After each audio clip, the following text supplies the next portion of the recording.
ქართული ოცნების ძალიან დიდი სურვილი იყო ის, რომ ახალი ადმინისტრაცია ამერიკის მოეხსნა ახალ ადმინისტრაციას ყველა სანქცია და ეღიარებინა საქართველოს არჩევნები.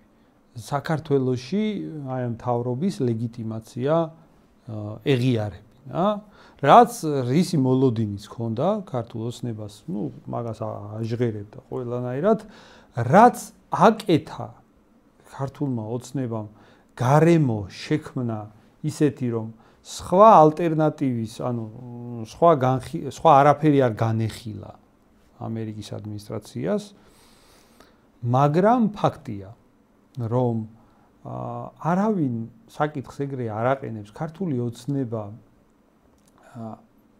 როგორც წარმოუდგენია, რომ პრიორიტეტები მუშაობს საერთაშორისო დონეზე, ეგრე საერთოდ არ მუშაობს. ჯერ ერთი დავიწყოთ იქიდან, რომ არაფერი მადლობას არ იყო მოსალოდნელი ტრამპის ადმინისტრაციისგან ქართული ოცნებისთვის, იმიტომ რომ ქართულმა ოცნებამ სინამდვილეში ყველაფერში deep state-ს დაუჭირა მხარი.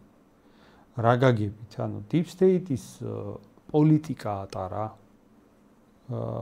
მთელი ეს წლები, რასაც თვითონ deep state-ი ეძახა, თვითონაც დაადასტურა, რომ ჩვენ deep state-ს ვემორჩილებოდით ამდენი ხანიო და ეხლაც დღემდე კანონების მთელი ინიციატივების სერია შემოიტანა, რომელიც პირდაპირ რაც ტრამპის ადმინისტრაციას არ მოსწონს ევროპაში, მასეთი კანონები შემოიტანა ქართულმა ოცნებამ, ეხლა დააინიცია.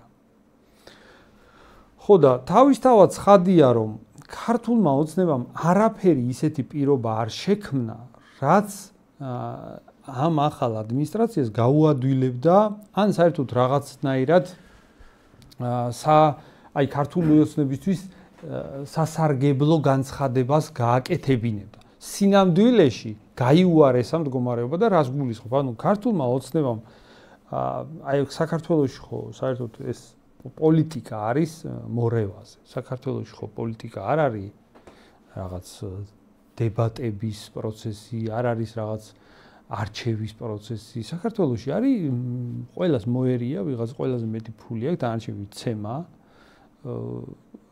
იქ აუკრძალა საერთოდ გამოსვლა ქუჩაში, ინტერნეტში დაწერა აუკრძალა და ამერიკას ეუბნება, რომ მე მელაპარაკე, აქ ყველაფერი აუკრძალე, ჩემ გარდა ვერავინ ვერ ლაპარაკობს.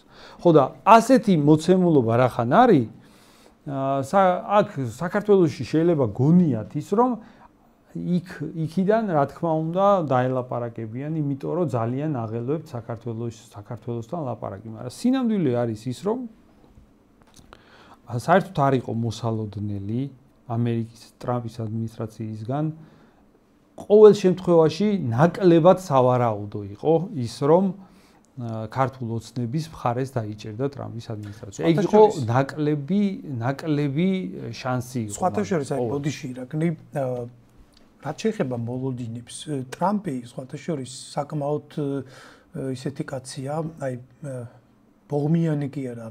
აი სიტყვა როგორი სიტყვა გამოვიყენო არ ვიცი, არაფერს რო არ ივიწყებს ისეთი და კი პირადულ საკითხი ხშირად ვიღაცებს გაუხსენებს ხოლმე, აი ზელენსკი რო იყო იქ რო ჩაიყვანეს და კუთხეში რო დააყენეს, იქ ჯეიდი ვენსმა თვითონ ტრამპმაც გაუხსენეს, ეგ რო ჩავიდა წინა საარჩევნო კამპანიის დროს და იქ როგორი პოზიცია, ხო, ეს და სხვა დროსაც უქნია ეგეთი რაღაცები, ესეთი კაცია, რომელსაც არ უყვარს რაღაცების დავიწყება და საჭირო მომენტში მერე უყვარს ხოლმე, რომ შეახსენოს ადამიანს წარსულში რა პოზიცია ეკავა. ჩვენ გვახსოვს, მე გულისხმობ პირველად როცა გახდა ის ამერიკის შეერთებული შტატების პრეზიდენტი, მაშინ ქართული ოცნება არ იყო კონსერვატულ ნოტაზე და მე მახსოვს ახლა კონკრეტულად ამ გადაცემისთვის არ ამომიღია იქ, მაგრამ სხვა შემდეგი გადაცემებისთვის მაგას ვაჩვენებთ, რომ ქართული ოცნება რა განცხადებებს აკეთებდა, როგორ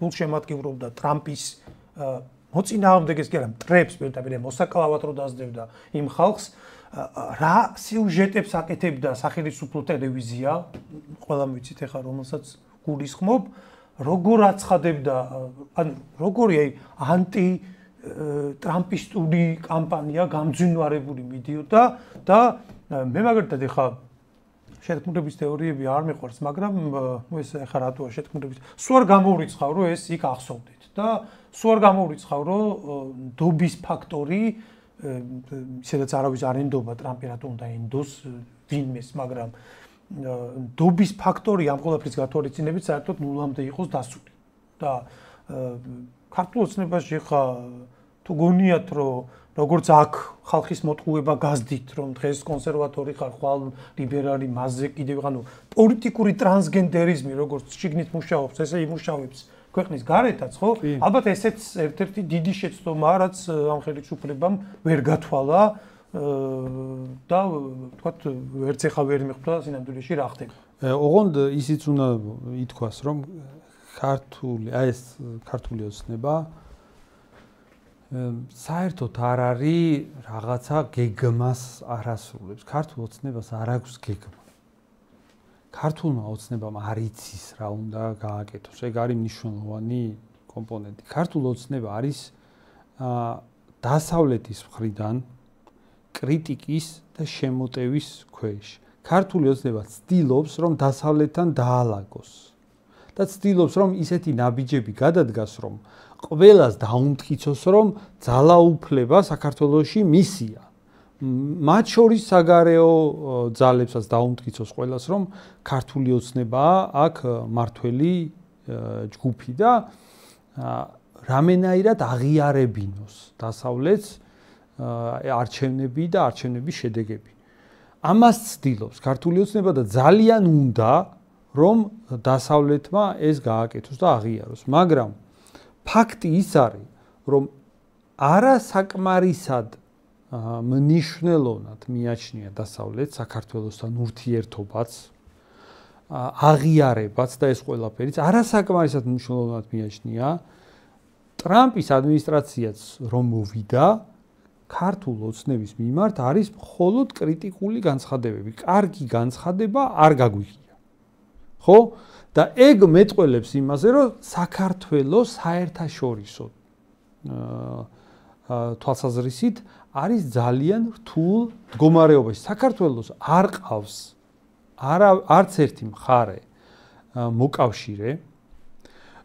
ეს ფარსი რო იყო რაღაცა გამოცხადებული 30 წელზე მეტი უკვე რომ თითქოს ჩვენი მეგობრები იყვნენ დასავლეთის ქვეყნები და ისინი იცავდნენ ჩვენს სუვერენიტეტს.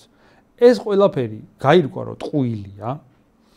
ქართულმა ოცნებამ ისეთები ილაპარაკა, ეხლა წინა საარჩევნოთ რომ ყველა მხარე მოატყუა, კონსერვატორები მოატყუა რომ ის გაკონსერვატორდა, პროდასავლელები მოატყუა რომ ტრამპთან არის დალაგებული და არჩევნები მოიგო.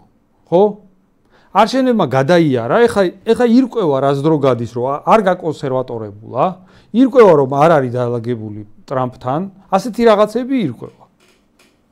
ეხლა სინამდვილეში მაგიტომ რომ აი ასეთი რაღაცები გაირკვეოდა, სწორედ ამიტომ ქართულმა ოცნებამ ის აქციები ძალისმიერად ჩაახშო. ანუ თავის წინააღმდეგ პროტესტი ძალისმიერად ჩაახშო და დააშინა. და არა მარტო არსებული პროტესტი ჩაახშო ირაკლი.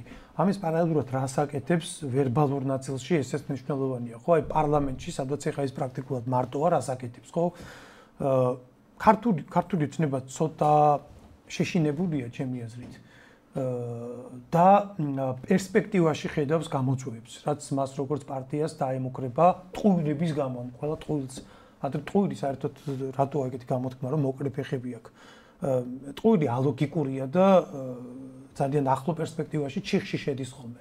ამიტომ ქართული ოცნება ეხა კანონმდებლობით აპირებს გაანგრიოს, გავიდეს.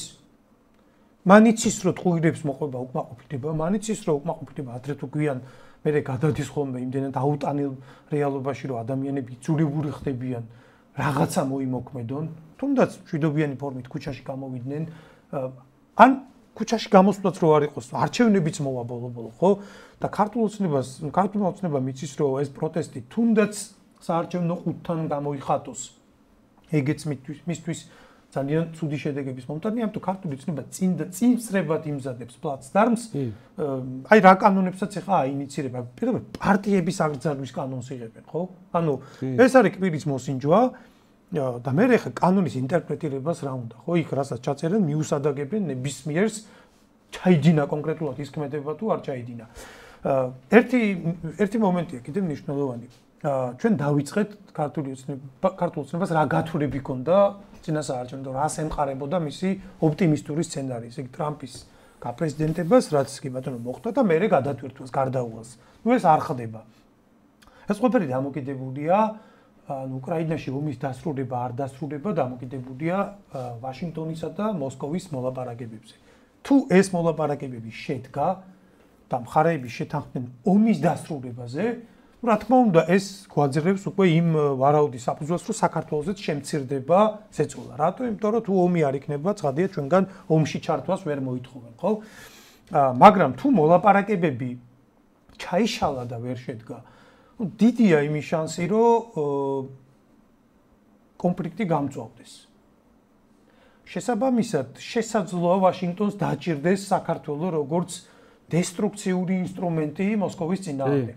აი მაგ შემთხვევაში რა გეგმა უნდა კონდეს საქართველოს ხელისუფლებას და თუ ატყობს საერთოდ რომ მსგავსი მოვლენათა თანმიმდევრობა განიხილება ამ ხელისუფლებაში.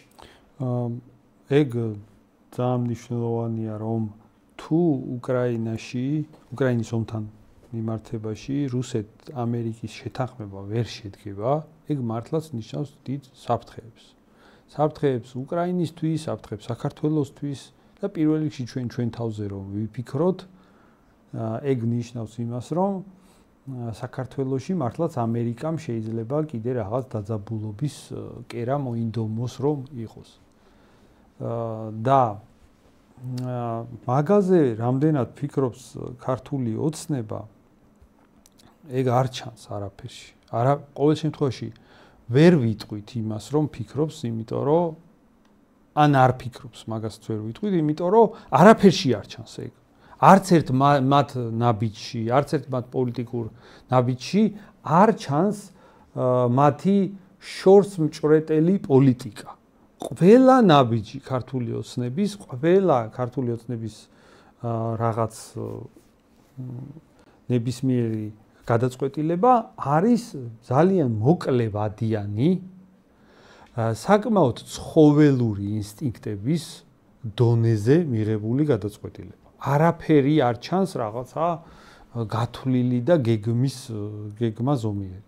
ამიტომ ჩემი აზრით ეგ საკითხი ის რომ ამერიკა რუსეთი მოლაპარაკებას შეძლებს და დაძაბულობა იქნება თუ დალაგება მოხდება, ეგ საკითხი ჩემი აზრით საქართველოში საერთოდ პირდაპირ ასეა დაყენებული საქმე, რომ ჩვენ არ გვეკითხება მაგას, ჩვენ მაგაზე ვერაფერ ზემოქმედებას ვერ მოვახდენთ და ჩვენ მოდი სხვა რამეზე ვიფიქროთ, უფრო დღევანდელ დღეზე ვიფიქროთ. აი, საქართველოში ჩემი აზრით იმდენად გარედან არის საქართველოს განსაზღვრული, აი გარედან წამოსულ დირექტივები, გადამწყვეტი მნიშვნელობა აქვს ხოლმე, რომ საქართველოში ჩემი აზრით თლათ მაგ დონეზე რომ აქ რაღაცა ჩვენი პოზიცია დავაფიქსიროთ მაგ მოლაპარაკებების კონტექსტში არ წარმომიდგენია რომ ვიღაცა მასე აყენებს საკითხს. ჩემი აზრით საქართველოში აი მთელი პროცესი როგორ უნდა აიხსნას, აი დღეს რაც ხდება საქართველოში, დღეს ხდება ნაციონალურ მოძრაობასა და ქართულ ოცნებას შორის მიმდინარეობს საგარეო ბრძოლა, იმიტომ რომ შიდა ბრძოლა უკვე გარკვეულია. შიგნით ქართულმა ოცნებამ აჯობა ნაციონალურ მოძრაობას, ნაციონალური მოძრაობა გაფარჩაკდა. მაგრამ ეხლა მთელი პროცესი რაც ხდება, არის გარეთ ნაციონალური მოძრაობის წარმომადგენლები გარბიან, იქ ესაუბრებიან ამერიკას, ევროპას, იგივე სალომე ზურაბიშვილის მიდის საუბრება იმას, რომ ქართული ოცნება არის თქვენ წინააღმდეგ და თქვენ საწინააღმდეგო ნაბიჯებს აკეთებს, ხო? ქართულ ოცნებას ფაქტია რომ შედეგი არ აქვს იმ კუთხით რომ რაღაცა დაალაგოს ან ევროპასთან ან ტრამპის ადმინისტრაციასთან ეხლა ეს ამერიკის განცხადებები ფაქტია რომ იმ ოპოზიციის ქმედებებმა შედეგი გამოიღო და გაუფუჭა ურთიერთობა ქართულ ოცნებას აი ეხლა უხეშად რომ თქვა ეს აქციები რომ არ ყოფილიყო საქართველოში ეს საპროტესტო აქციები ამერიკა არაფერ განცხადებას არ გააკეთებდა საქართველოს მიმართ უარყოფითი განცხადებები არ იქნებოდა ოპოზიციას რომ არ გამოეცხადებინა არალეგიტიმურად არჩევნები რომ ეღიარებინა საქართველოში ოპოზიციას არჩევნები ამერიკაც იტყოდა რომ დემოკრატიული ქვეყანაა ხო ვეღარ იტყოდა იმას რომ არადემოკრატიული ქვეყანა ხართო არა ამერიკამ მაგის თქმა მოახერხა ოპოზიციის ქმედებებზე დაყრდნობით. ოპოზიცია რომ ჩადის და იქ რაღაცებს ჩივის, მაგაზე დაყრდნობით შეტევა შეუძლია ევროპას და ამერიკას. ამიტომ ფაქტია, რომ დღევანდელი მოცემულობით ოპოზიციამ საქართველოში წააგო და ოპოზიცია ეხლა იბრძვის ასეთნაირად საგარეო ზეწოლისთვის იბრძვის. დადის გარეთ და ეუბნება ყველას რომ მოახდინეთ ზეწოლა საქართველოს. ეს პროცესი მივა სადამდე, ეს პროცესი მივა იქამდე რომ ქართულ ოცნებას ფაქტია რომ გაუფუჭდა ევროპასთანაც ურთიერთობა, გაუფუჭდა ამერიკასთანაც, ვერც ტრამპის ადმინისტრაციასთან ვერ დაალაგა და ვერც დაალაგებს დიდი ალბათობით. ანუ ძალიან დიდი ალბათობით აქ საქართველოს დასავლეთთან ურთიერთობა დაამთავრა. იმიტომ რომ ქვეყნის შიგნით ოპოზიციამ წააგო აღარ აქვს უკვე არანაირი მუხტი და ქვეყნის გარეთ ეხლა ოპოზიცია თხოვს ქართულ ოცნებას დასანქცირებას, ეწოლას და ასე შემდეგ.